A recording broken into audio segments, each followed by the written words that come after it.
اسلامی ملک کی عوام کے ساتھ اس سے بڑا کیا ظلم ہو سکتا ہے کہ جہاں تمام ادارے مل کر ختم نبوت کے اوپر ڈاکہ مارنے والوں کے لیے رستہ بنانے کی خاطر ختم نبوت کے اوپر پہرا دینے والوں کے اوپر سوال اٹھا رہے ہیں۔ چاہیے تو یہ تھا کہ چیف جسٹس صاحب پوچھتے کہ ختم نبوت کے اوپر ڈاکہ کس کے کہنے کے اوپر مارا گیا،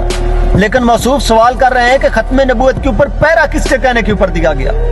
آخر موصوف کا بھی قصور نہیں ہے کہ جو اس ملک کے اندر چیف جسٹس کی کرسی کے اوپر بیٹھ کے یہ کہتے ہیں کہ میرے لیے اسلام سے پہلے آئین ہے، جس ملک کا آئین کہتا ہو کہ میرے لیے اسلام مقدم ہے،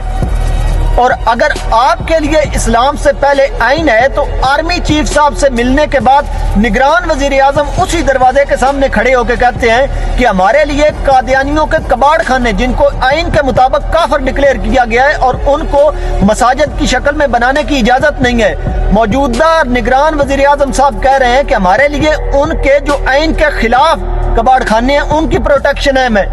اگر آپ کے لیے اسلام سے پہلے آئین ہے چیف جسٹس صاحب،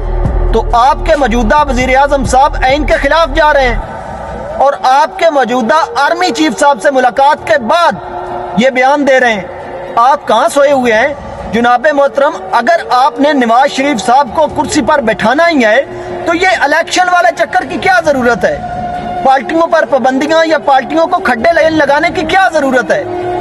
آپ عوام کو بتا دیں کہ یہاں آپ کا اور آرمی چیف صاحب کا مشترکہ ڈنڈا ہے اور آپ اپنی من مرضی کے مطابق کسی کو بھی اقتدار کی کرسی کے اوپر بٹھانا چاہتے ہیں تو بٹھا دیں جناب۔